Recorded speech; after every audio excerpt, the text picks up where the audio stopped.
Hey folks, showers have been much more mist than hit across the valley today, but there have been a few. The island seeing some decent rain a couple of times today. We saw some showers move through the mid-valley earlier. Then you get back up into Starr County, seeing a pretty good shower up there right now, but nothing big. All just quick passing showers, not much more than that.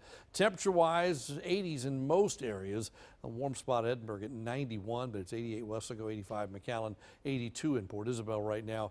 Our lows tonight going to stay in the mid-70s, so those cool nights of a couple of days ago are long gone. Skies are going to try to clear out, but as soon as that happens, there's potential for fog to form in many locations. The day tomorrow then will start with that patchy fog, and by afternoon, at least some sunshine. Temperatures warm back to 90 plus in the western part of the valley, 80s every place else, with isolated showers like today. More mist than hit, about a 20% probability of some rain tomorrow. Normal high is 88. We'll be above that tomorrow and Sunday, but then Monday, look at that. Temperature drops pretty significantly. A high of only 78 on Monday.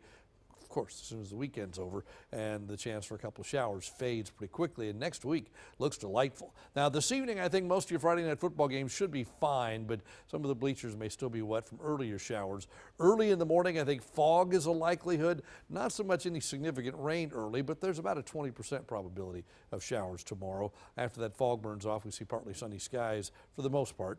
Going to Sunday, we start the day early in the morning with partly sunny skies, patchy showers again, nothing widespread. And then here comes the front. When the front slides through during the evening hours, that's our best chance for a few showers on Sunday. So the best chance late in the day, probably after sunset, and then the clouds linger into Monday, but cooler temperatures begin to build in. And with those cooler temperatures, eventually the air dries out and we see some really nice weather for next week. So again, tomorrow about a 20% chance for a shower.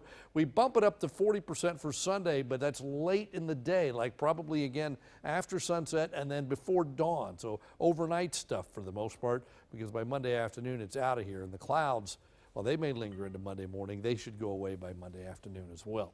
These are currents around the state, 80s and 90s, pretty much statewide. Future Track suggests that the state is pretty quiet tomorrow, patchy clouds. But Sunday, here comes the front. And as it races southward through the state, it will probably trigger some showers, even a few thunder showers. And that goes for the valley as well. And then the cooler weather builds in. Once the cooler weather builds in, it is here to stay for a good part of next week. And we're talking about warm days and very mild nights. We'll look at that in a sec. 74 tonight, partly cloudy with patchy fog. Then tomorrow, an isolated shower or two, a high of 89, east-northeasterly winds at about 4 to 8.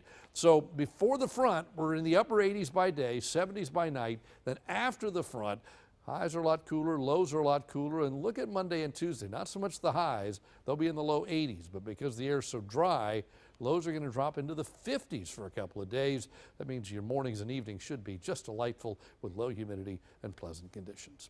That's your updated First Warn 5 forecast.